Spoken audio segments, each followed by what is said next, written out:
Hello and welcome to the Squeaky Bum Time Podcast. It is Friday, February 11th. In this episode, Manchester United continue to drop points. The relegation battle may have a new friend. But first, Mike, are you ready for some football? And by that, I mean the Super Bowl in Tottenham. Yeah. Our friends at Chop Sports want to know, what are your thoughts? I want it to happen, not because it's a revenue generating piece for Spurs, not because I want the Super Bowl to be earlier and I want to go to sleep, but because all these fucking knuckle draggers who don't know what the fuck they're talking about would have to be, soccer isn't that gay, I guess. Shut the fuck up, you goddamn morons. It is such an opportunity, not just for Tottenham, but for the world. To be like, oh, the Super Bowl is a spectacle. We talk about it on the show all the time about how the Champions League final is like, there was like 40 minutes of pregame. We have 2 weeks for the Super Bowl. This is our opportunity to show Europe, hey, this is actually how you do it this way, right? So I see your point. I want it. I want it bad. And then I have a follow-up because it trucked in, and then we'll do the scores. But it's so interesting that, like I said, I've been to North London. It is a shithole. So I want to know where they're going to pop up Radio Row, right? Like everything is so condensed. It's effectively having it's a big. Well, they would do it like in London where they do the studios for the BBC. And right. Then they would, for the day of the game, they'd go there. But they would. The idea like when it was in New York, right? Right. The idea of pre-gaming, they would just destroy London. Oh my God, I know. That's the thing. There's no parking lots. No, you just have to be in the streets.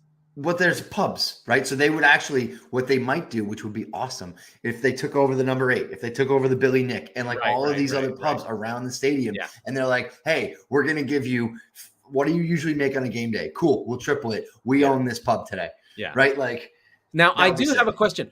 How big, and then we'll go into the scores, how big would a Premier League playoff final be? Let's say they took the top 4 and just did 1v4, 2-3, and then the winner of 2-3 plays 1-4. So you have to look at it 2 ways. Would it be for the last Champions League spot, like it is with No, promotion? It would be for the title. It would be for the title. It would be bigger than the Super Bowl immediately. But what if they moved it around the world and we're just like, it's going to be in Singapore, but you knew 5 years in advance? No, it has to be at Wembley. It has to. Okay. But the FA would be like, don't fuck with our money. Right. They might get in trouble around things. I don't like that it's at Wembley, but it has to be. So they're talking about it in Germany to sort of break the Bayern Munich thing of maybe having a playoffs in Germany to determine the champion. Playoffs make things more random. It makes the season longer because usually in Germany the season's over by now because nobody fucking cares. Yeah, but the question I have is, would the final wouldn't be 2 legs, but would the playoffs be 2 legs? Playoffs would have to be 2 legs. Yes. Then that means Bayern's going to win anyway. Yeah, and that means Liverpool's going to win. Yeah, but as long as you don't fuck with the Champions League, there's no difference between top 4 and finishing first. So who cares? There's a trophy. But I mean, aside from that, right? But so money wise, you downplay the actual first place finisher. Then, yes, right? Yeah, I'm all for it. I'm absolutely all for it. Yeah. Especially I am not because my team finds ways to lose these fucking exactly. games. You unequivocally have the most to lose, and it's not even close. Right? We'll do something stupid. Yeah.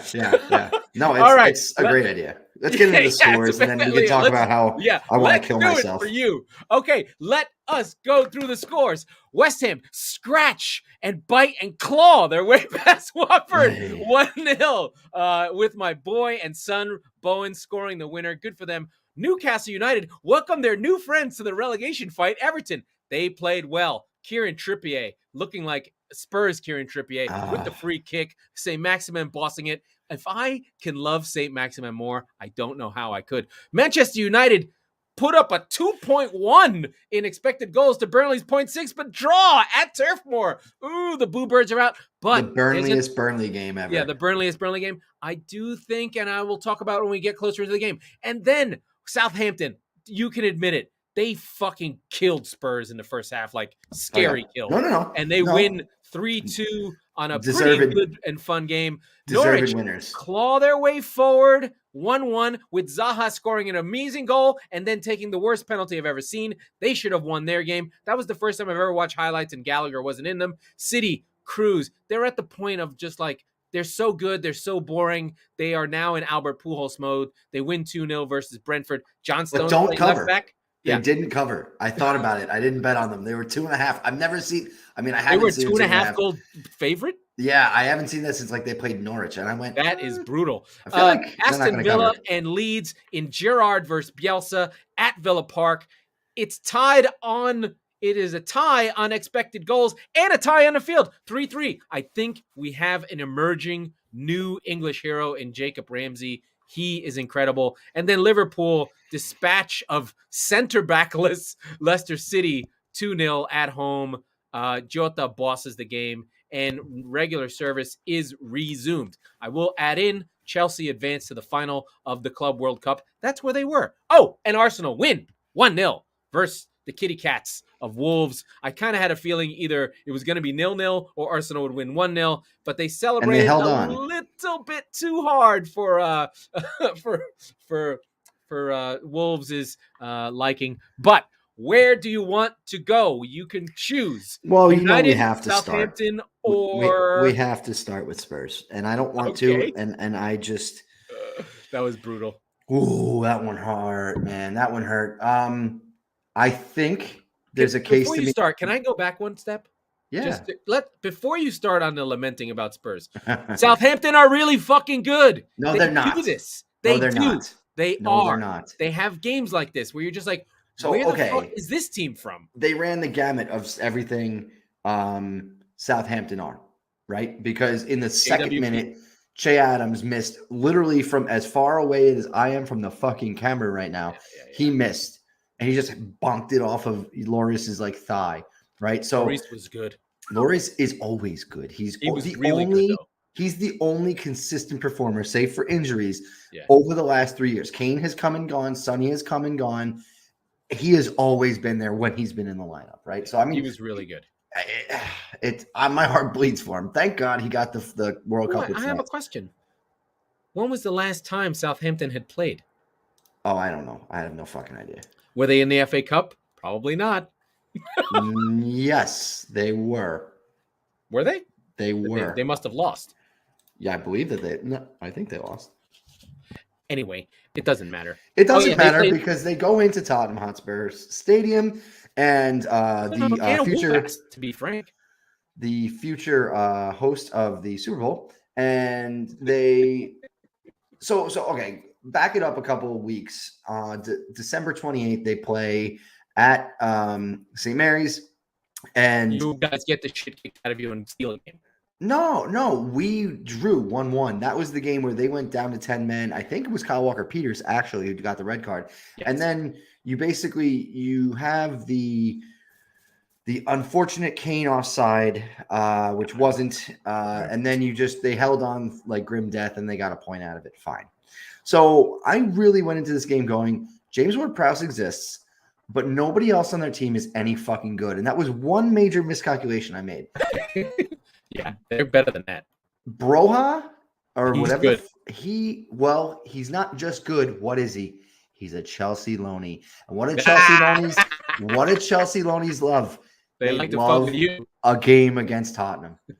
And so we're up 1-0. Everything seems to be under control. Ben Davies literally spins out in his own zone, in his own box. Right, but I take umbrage with that. There were chances after that. That was the first phase of the mistake that kept Southampton in the zone.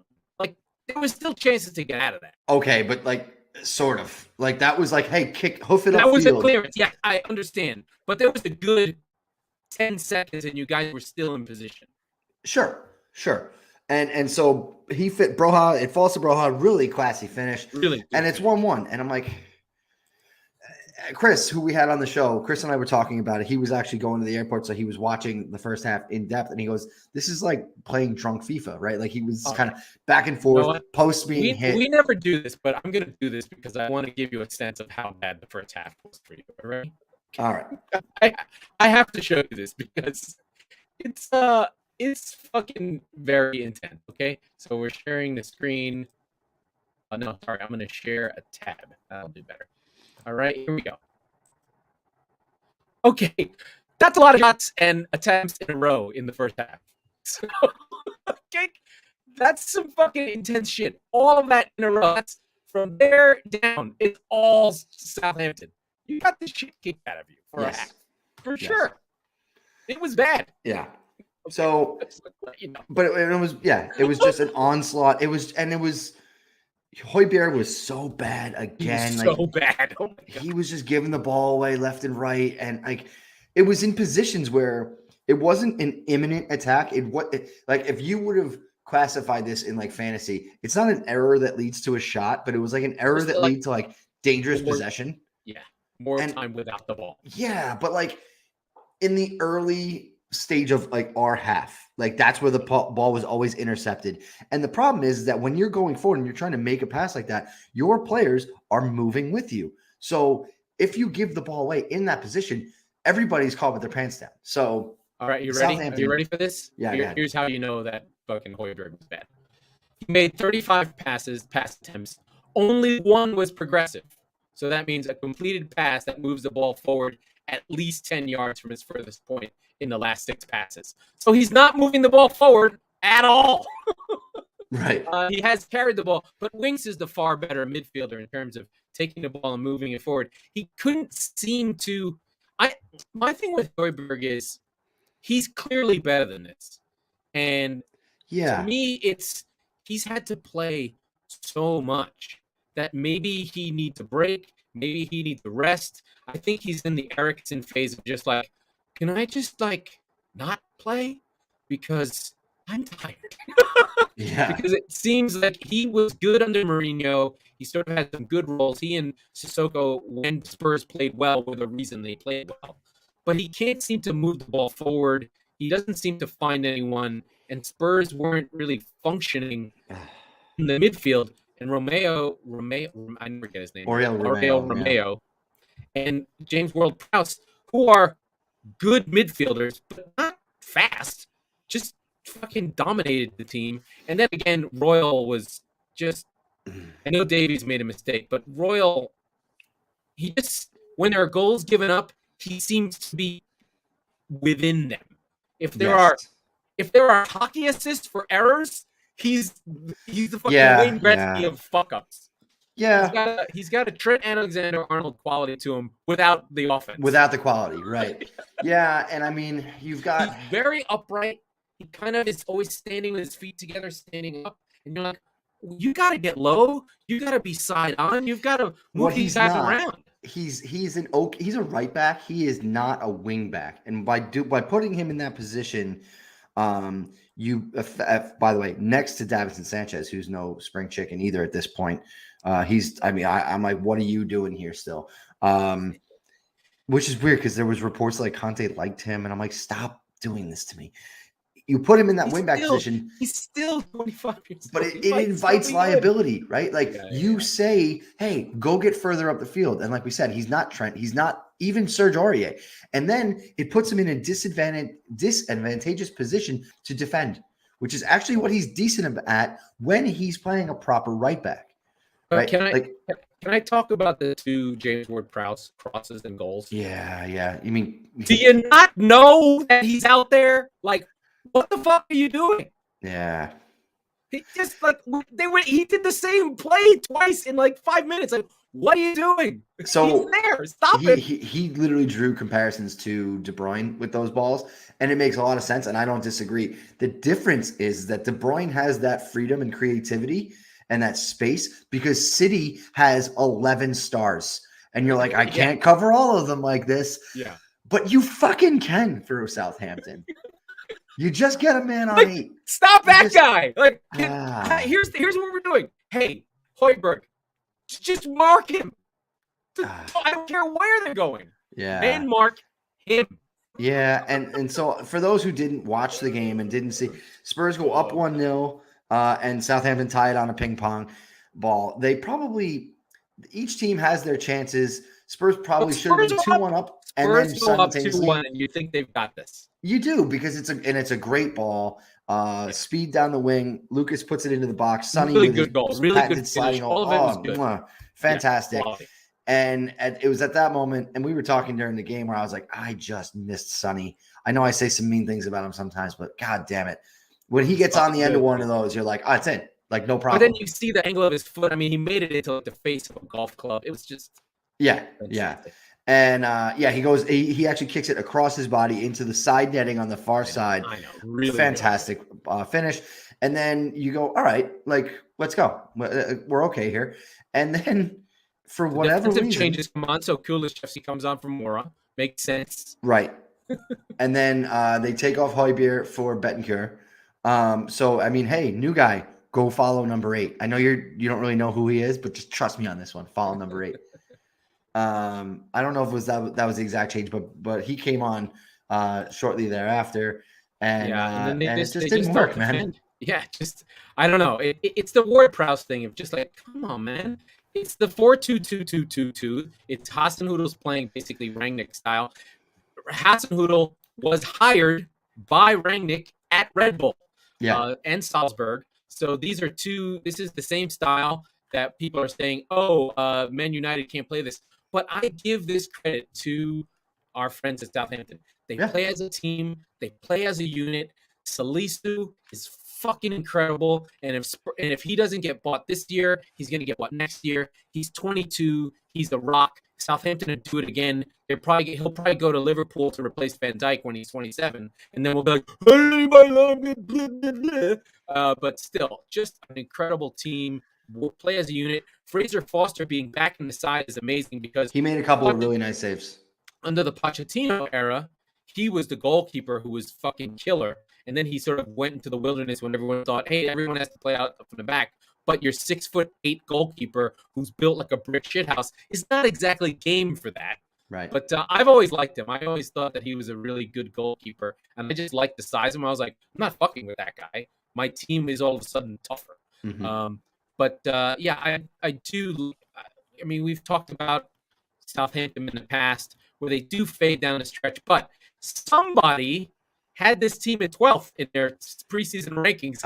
And they're very close. They're in 10th. So we have to talk about one more moment in this game.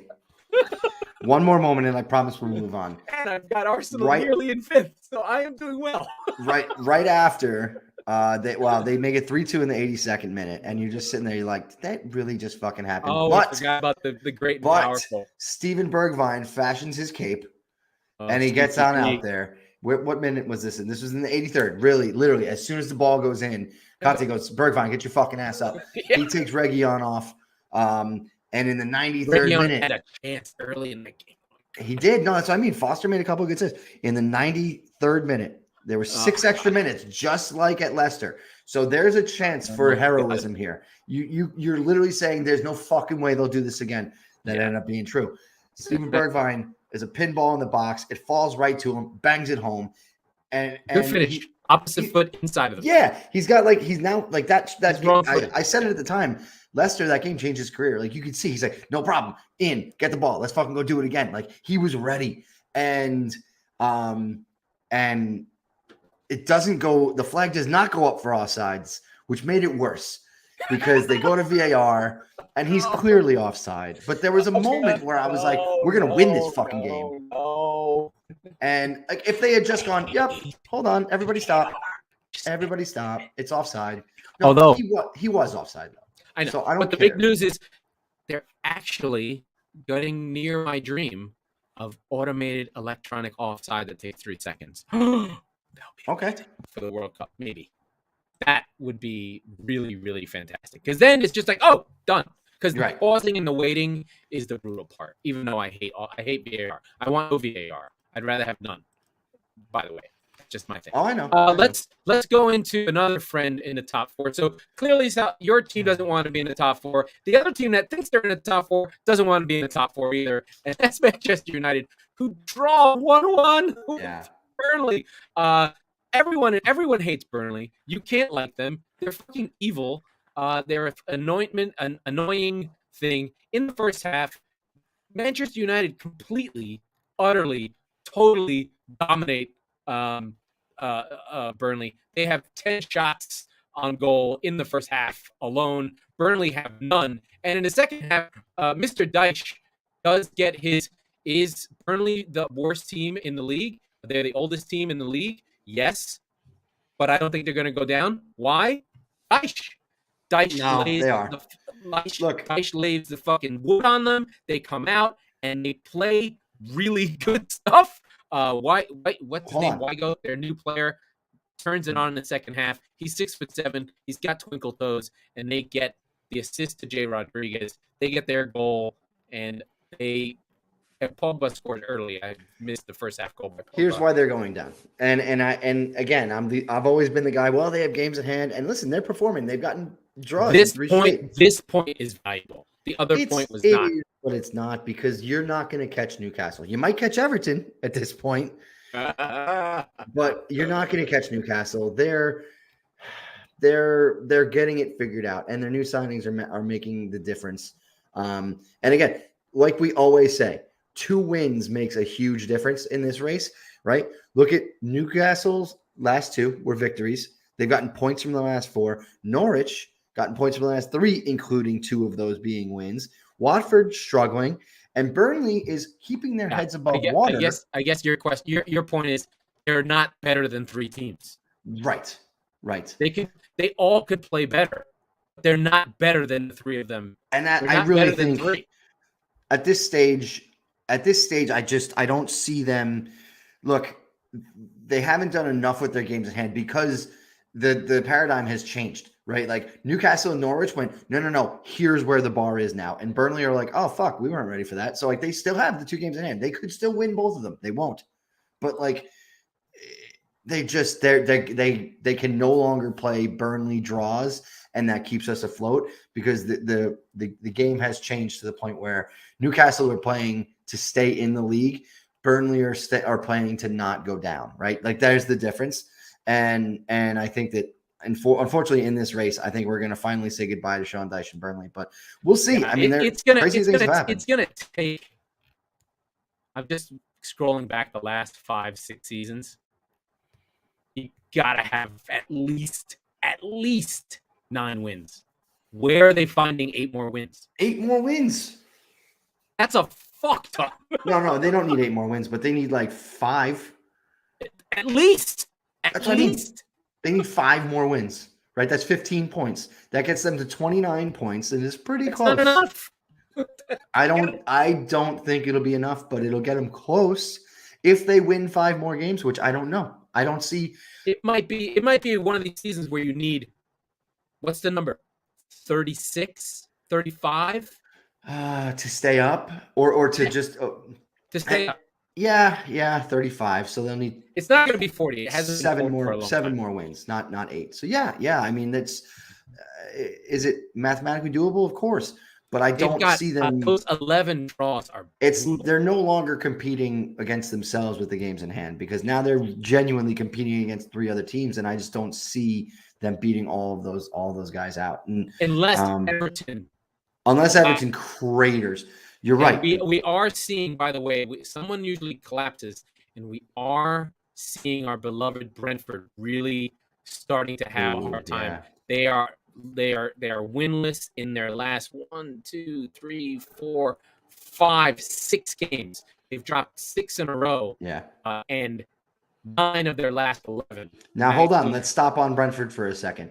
We said, and they came up and they were our darlings, and we love Thomas Frank, and we're so interested. And what do we always talk about? How the ownership will not make a move if the performances are good, right? If the underlying stats say, you were hard done by on those 6-game stretch, you probably could have gotten 2 or 3 of them, right?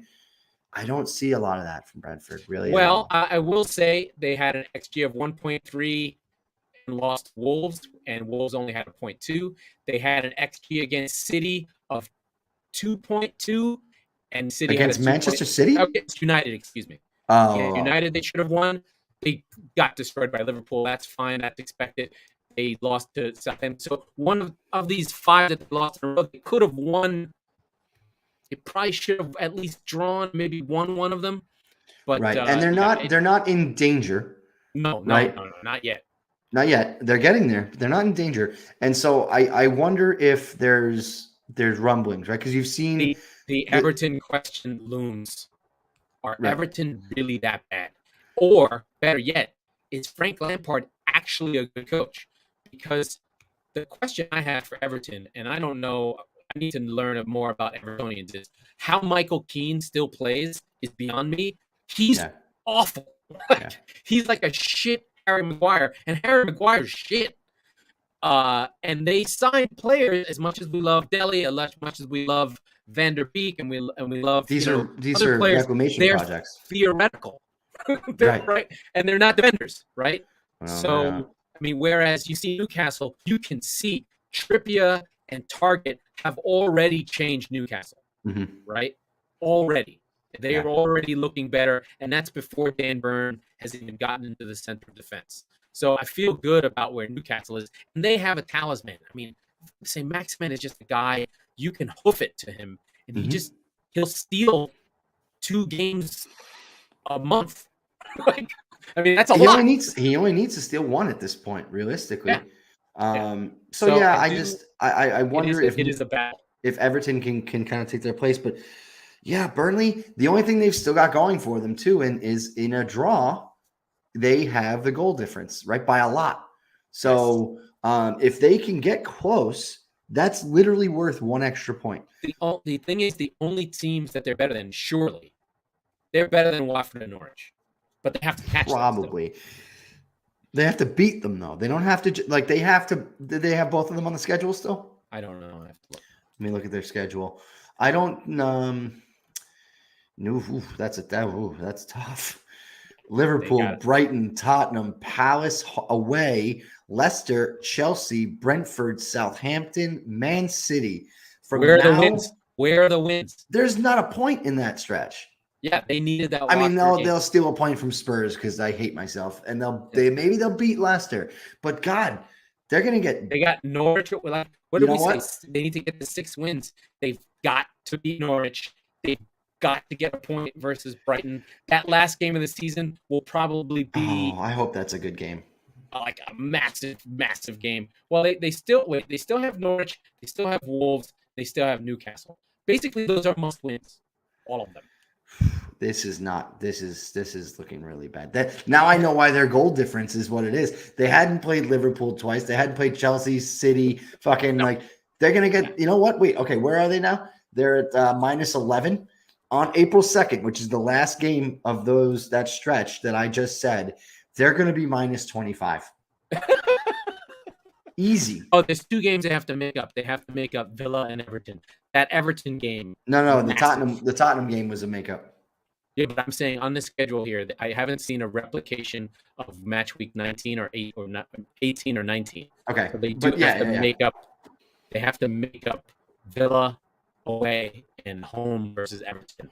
Also, massive games. They basically have to beat all their rivals. They've got Everton as a win, Brentford as a win. That's 2. Watford as a win, that's 3. Newcastle as a win, that's 4. Those are the games they've got. They're not better than Newcastle, though. They're not, but they could. At home, final week of the season to stay up. Maybe. I don't know. I'm just saying, like, if there's a game that they have to win, that's the one they have to win. Yeah. Anyway, no. You're right. We did a lot of relegation battle. We should probably give some points to our friends at Arsenal who get a win, but their boo-birds and problems still show up. They're an undisciplined team, and Martinelli gets a red. A double yellow on a single play, which I don't think I've ever seen before. So he interferes on a throw-in after someone dispossesses him and he loses the ball. Then he slows down the throw-in, sort of pushes a guy. Then after the throw-in happens, he runs half the field and just takes the guy out. And he gets a double yellow on a single play. I didn't think he could do that. It's impressive, right? And so they have their struggles and whatever, but here they are. They are within a shout, the fuckers. They have a point. They're a point behind. They're alone in 5th place because they have goal difference on Man United. A point behind West Ham for 4th with 2 games ahead on them and 1 game on United. So this is why the Southampton game hurts so much for Spurs, because this should have been the conversation we're having about Tottenham and Arsenal. We were hurtling towards a North London face-off for the last Champions League spot, right? Just because based on how many more games in hand they have on United. So they could have put United in the rearview mirror while they've had their wobble. And Spurs are like, we don't want to play.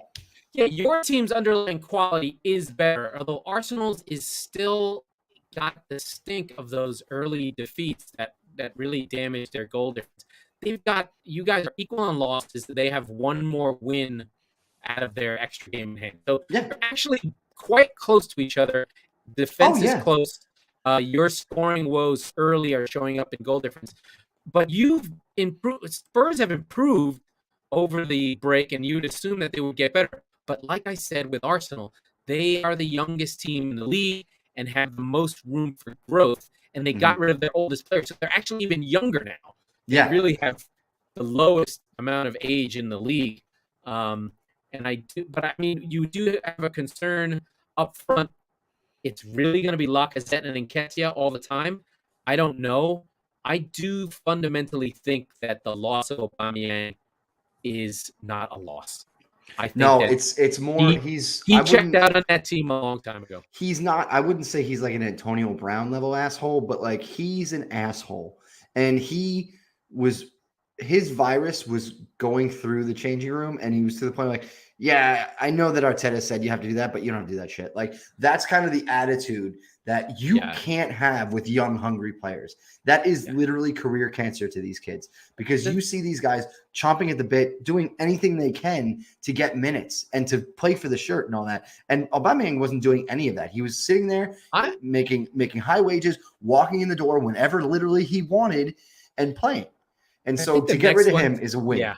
I think the next one to go, I think that is the last piece that needs to change is as much as Granit Xhaka is a pain in the ass. He at least fights and he does, and they're stupid. Like he does dumb things.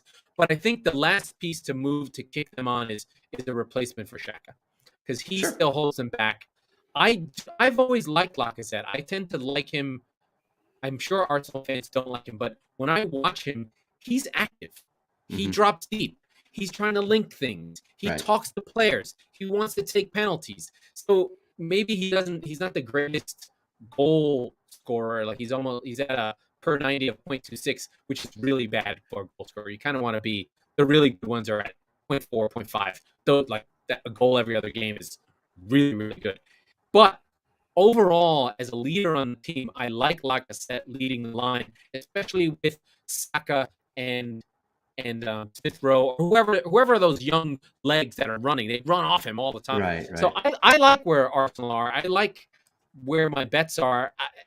If you had to draft the rest of the season, whose rest of the season would you take? Now, I'm not putting you on the spot because you have to look at people's schedules, but to me, of these top six, whose rest of the season would I want?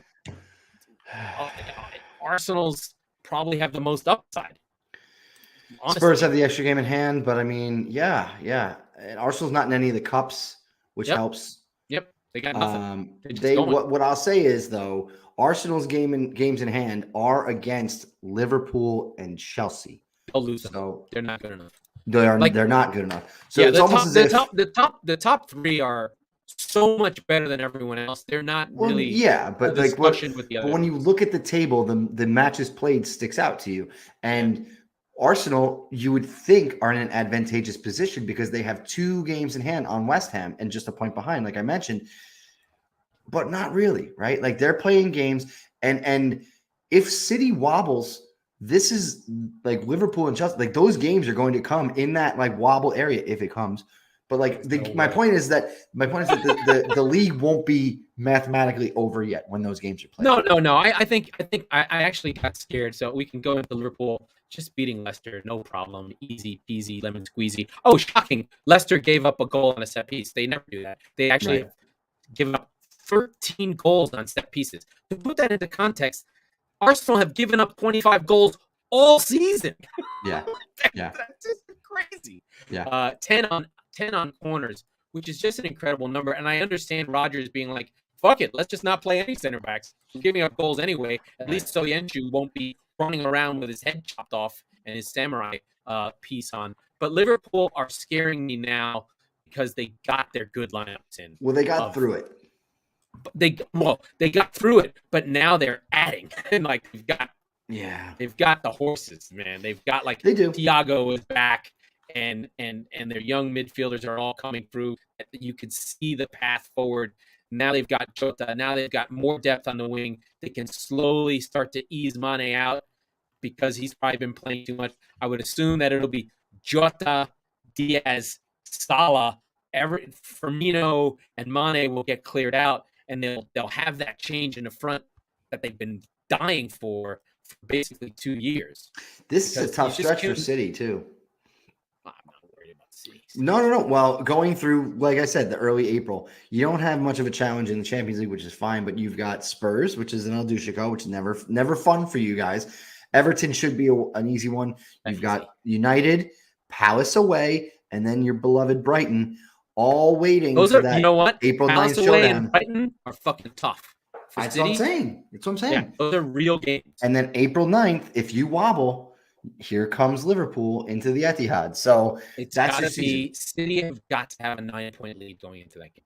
I agree. Because if it's 6 and it goes down to 3, then it's fucking squeaky bum time. It certainly is. Drink. We said the name. Right? Because I don't want. You know what? You're just saying that. I know I am the biggest fucking pussy loser ass hat ever. Agreed. I do not trust City at all. Still. I would say to answer your question of who in the top 6, whose schedule would I like the best? Because I was just kind of walking through it. United. Yeah, but we said that a month ago and they squandered it. Yeah, but they're still like, I mean, they play. They don't have an easy schedule, but they don't have an easy schedule. They have a kind of a tough road, but like, it's never in a row. Yeah, you know where I am with United. I have turned now. They're just not good. It's 3 coaches. They just don't have the players. They're literally just not I feel about Spurs and Arsenal and United. And West Ham. No, not West Ham. Arsenal, United, and Tottenham are equal. There's no difference between them. So it's going to be whose plan can come into play. And I think Tottenham now has the best coach. Probably has the weaker of the 3 squads in terms of upside. United is probably the weakest of the 3, and I like Arsenal's youth, but that's only because I just like the idea of youth, and I do think that Arteta has won every power struggle that has come through. He's gotten directors of football out. He got from coach to general manager, to manager. He's now got Aubameyang out. Whoever bought him, whoever backed him, whoever gave him that contract. He's out. He was just in the U.S. during the break to talk to fucking Conte and to the Kroenke. So he's consolidating power in himself, and he's young and has energy. Yep. So, I mean, I don't think they probably don't have the best squad, but it's starting to be more cohesive where you can see the wins and you go, when they play the big teams, they'll get beat, and that's fine. But you don't see those drop off like, this Wolves game was a dangerous game for them, and I think that's why they celebrated so much. It's because they were like, yo, this is a game we would have lost because mentality-wise, we wouldn't have been up for the fight. Well, but think about it. It's a paradigm-shifting game for the top middle of the table, if you will, right? It's a separator. It says, hey, Wolves, no, actually, you don't have a seat at this table. They're not. And I think Wolves losing track. One of the things this is something I wanted to talk about. One of the things I think happens in transfers is, what is the psychological value of your team being boosted? What does that say to the team, right? What does it say to Wolves that you're where you are and we're doing okay? Yeah, but we're going to sell this guy because we really don't think we can do anything. Or on the other side of it is, we're Liverpool and we're really good. We're second in the league and we just got the best player in Portugal on our team. And you can go, fuck, that's awesome, right? Yeah. Or for instance, like I think the Grealish purchase really was one of those things where people were like, what the fuck? Right? Or had it been Kane, and I'm like, you know what? Fuck you guys. Well, but, yeah, I mean, even though he's not really done much for City. So I think it's temporary. One, whatever the effect is fleeting. But two, there's different ways. If it's a player that you feel like is at a position of need, it spurs the whole And team better on. than your guys. And better than you guys, it spurs the whole team on. Everybody's like, fuck yeah, Yes. this guy's going to come in. He's going to make a difference. Yeah, it's With not Callum Grealish, Chambers as a booster for defense. right. Where you're just like, what? But if Grealish comes into your room and you're Manchester City and you've got Foden and De Bruyne and Mahrez and Sterling and all these guys who are basically at Grealish's level, you go, what do you got? What are you doing here, dude? Like, you cost 100 million? Why? We have 4 of you. Yeah. So we could have used one of those shiny things, but we didn't. We got another one of us. I do, and I had said this earlier in the year. Grealish is not for this season. Grealish I know. is decline of De Bruyne insurance. Although he's not scared. They got scared watching the Euros, saying, "Shit, we got to go at him now." Yeah, because I don't think that they thought it was conceivable that Kevin De Bruyne would just be washed. Right. Because he's absolutely watching him in the Euros. Absolutely, that was possible. Yeah, he got his ass kicked. But I do want to talk about another amazing game. We did give a little short shrift to Everton being pulled into the fight. We talked Newcastle and Trippier, and they really battered. I mean, they put 10 shots on goal. So Eddie Howe's got his team playing really well. I think St. James's Park will be a huge advantage, and I think Newcastle might pull away. I think that positive juice. It seems like Trippier's taken the team on and grabbed it and said, "This is how we fucking win. I was just coached by Simeone. I have PTSD. I'm just happy to be here." And I'm allowed past the midfield line. Yeah, I mean, I'm very happy to be here. But Aston Villa 3 in a thriller against Leeds. Really good fucking game. Daniel James, I wonder if United might want to use him now that he seems to have got some confidence about finishing. This was the 3rd time that Leeds tried to get him. He finally is on the team. He's finally shooting and scoring. So now we were worried about Leeds and we were worried about Bamford, but it seems like they've found some goal scoring. But Aston Villa, again, this one they blow because they are up 3-1. Coutinho fucking making a difference, setting up Ramsey twice. Ramsey out of the midfield, 19, 20 years old, out of their academy. He's one of their own. He looks like a motherfucker who likes to score goals, and it looks like Gerrard has looked this kid in the face and said, "Listen, you Brummy scum, I'm Scouse scum, and this is how we do scum." Yeah, and really pushed him on, and he's got a swagger to him. And again, there are teams that we love. There are things that make an impression, and I just get the feeling from Villa that something's happening. They're adding in the right places. I think the next spot will probably be, as much as Mings feels like a heart and soul guy for them, he seems to have at least one fuck up per game that you're just like, my guy, does Salisu go there and just fucking take Villa into the top 6? And should you be worried? Ooh. Should Spurs be worried? I mean, Villa historically are the 4th team in England. It's United, Liverpool, Arsenal, Villa. No, but by the way, I'm talking about over 100 years. When you say, should Spurs be worried about Villa? Should Spurs be worried about Newcastle? Who Spurs should be worried about? Spurs. Fucking Spurs. Okay, there's more than enough there to keep them busy. So I don't want to hear it. Like, we're gonna be 9th next year.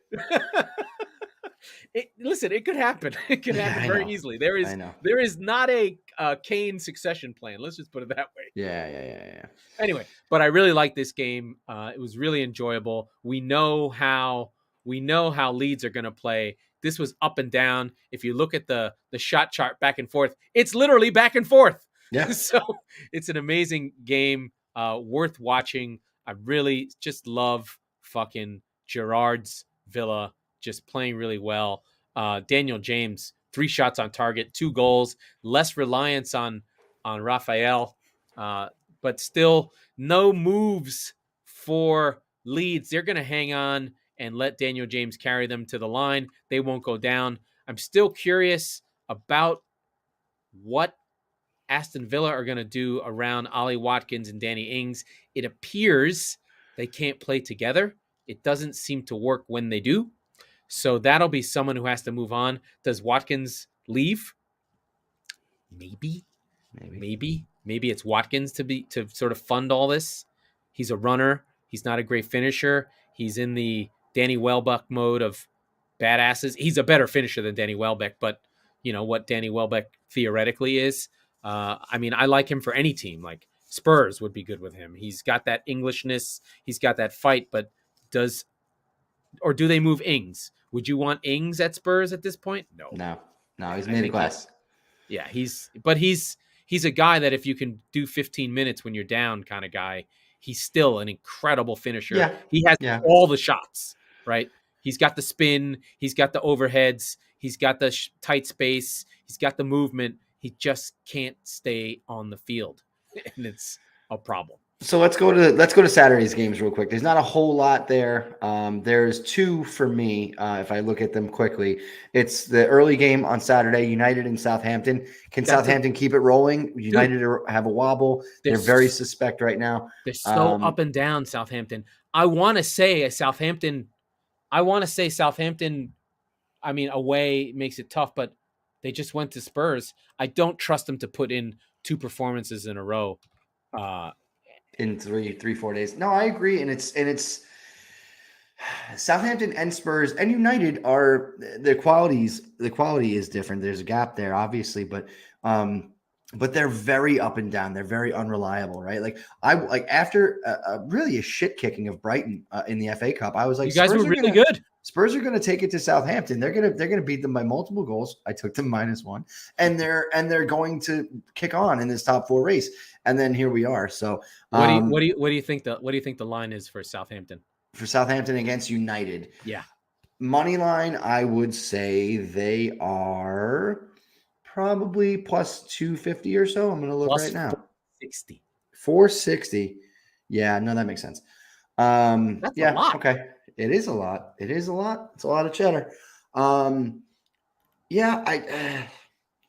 I like a draw in this game, I think, and just because I don't trust United or Southampton. So, but it was interesting to see them.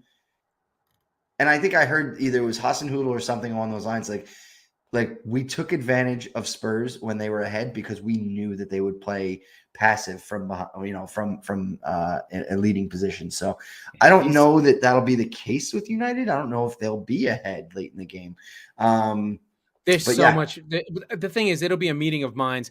I do want to give credit to United, and this is something I don't like to do. They've really yet to put 2 halves together. They are playing better. Yeah. Like there is something happening. It is clunkily going together. I think Maguire is kind of a problem. He's being asked to do something he can't do, which is being the covering defender. He needs to be the one who's aggressive and just doesn't think. He needs to be the Soyuncu and let Varane stand back. The problem is, like I said before, they're both betas. Neither of them are real. Doesn't strike me as a leader. Like I would feel better with Maguire having Ramos next to him than having him with Varane. Yeah. But Ramos is bad at this point. But like, he's just old. Just in terms of here, you stand here, or like if Thiago was with Maguire, I think would be better. I think you sort of see that pairing where Maguire should be in front of Varane moving around, and Varane should be like, you stand here, I'll cover you because you don't know what the fuck you're doing. Right. 3 other games actually I could probably find some interest in on this Super Bowl weekend, which by the way, NBC Sports sent us a hot sauce package. I signed up. How did I get that? Fucking know. I signed up for this thing and it was like, do you like the NFL? I was like, no. Like, do you like the Premier League? I'm like, quite a bit. And they're like, okay. It was just this like form, and I had no idea what I was even signing up for. And Wednesday literally right before the match, knock on the door, and it's a package from UPS. And it was, I think I should just picture it. It was like 3 hot sauces. They were pretty good, and I love hot sauce. So I was like, this is fucking awesome. So shout out to NBC Sports. I see lots of good games, honestly. Thank you, NBC Sports. We'll take anything that you send us. I think Brentford Palace. That's the next one I was going to go to. So they're next to each other in the bottom mid table, if you will. I guess the top of the bottom, the lower middle class. Look at it that way. Yeah. So Brentford at home. These are 2 teams that no matter who's home, it's a tough place to play. I want to still believe in Brentford. They're starting to running out of gas on Brentford. I think so. Palace, I don't know. Palace should take this one. Palace are really, really good. Yeah. Their goal difference doesn't really show their quality. They're actually better than their numbers show in terms of their points. Mm-hmm. I think United Villa now is a really fucking cool game, especially at St. James's Park. I think Gerrard gets these kinds of things. I think his team gets events. He understands crowd. They're an emotional team. I think Villa Newcastle on Sunday could be a really good game that I would tune into. And then I think your team's game is a big one. Yeah. I think Wolves against Tottenham, I could see a draw, a scoreless draw happening, but I think it's a big game for you. No, I do. Here we go again. I do think Spurs will take the points, and here's why. Wolves sort of had their dick kicked in the dirt a bit. Like you said, they're not feeling the juice after the Traore sale. And Conte might have killed someone after that game, and it probably was Emerson Royal or Pierre-Emerick Højbjerg. But so where's Skip?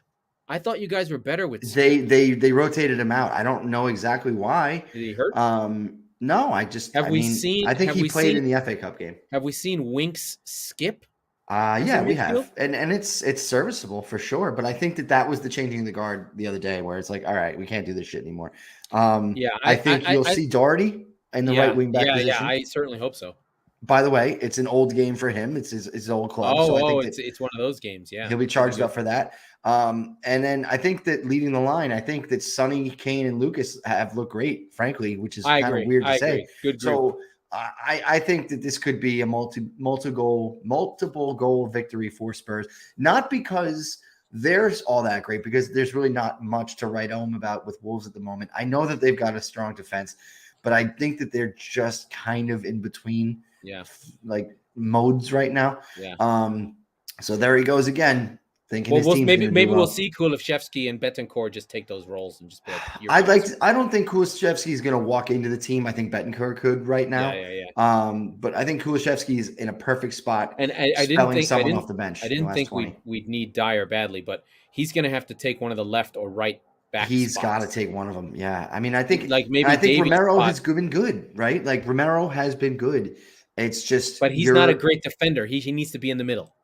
Well, no, you're victim of Sanchez and not Doherty and Davies on either side of you. Like, how good can you really be? So, if he gets Dyer next to him, they're both sort of that alpha, but I think that they would communicate well. They haven't played much together because Romero got hurt pretty early in the season. So I'm curious to see how that would work out. But I think that would create some stability, and especially in a back three, I should say. Dyer does have the ability to step forward into that hybrid DM CB. Yeah. And then I wonder, this Leicester Wolves game would have been Leicester West Ham game would have been usually interesting normally, but this is weakness against strength. I would say West Ham. Okay, you want to take the fucking best bet of the season? Yeah, West Ham to score a goal on a set piece against Leicester. Book it, find it. However you do it, I promise you they will score a goal. Yeah. It's just going to happen. And it's going to be Souček. Sorry. Even book it. Souček to score on a header. Antonio is and then how much do we love my friend Jared Bowen? You love him. He's a fucking legend, dude. He's great. He's on, what is he on now? I think he's like, I gotta look now. Jared Bowen for Golden Boot. Actually, let's see. I'm actually curious how the scoring race is shaping up. It's Jota and Melne and Salah. Right. Yeah, that's not fun. Oh, now he's on 7-7 in the league. 7 goals, 7 assists for Bowen in all comps. In all comps, he's 7-7 from a winger is really fucking 7-7's awesome. Yeah, that puts him in the top 5 of production, goals and assists. I think. Yeah. In all competitions, he's 11-8. Yeah, and then a goal plus assist per 90 at 0.6, which is really fucking good. Yeah. So he's providing, he's scoring, and he came from fucking Hull City like Robertson and Maguire did. Yeah. Yeah. I think you're running out of gas. I've been out of gas for a while. Let's wrap it up. Let's get out of here. Okay, that was the Squeaky Bum Time Podcast with Mike Salerno and Laurent Cortines. We are the football wing of the Chop Sports Network, and we'll see you on Super Bowl Sunday with the Chop Sports boys. We record on Tuesdays and Fridays, so be sure to subscribe wherever you get your podcasts so you never miss a show. And Mike, take a rest, take a lap, take an eat, and pray for Spurs.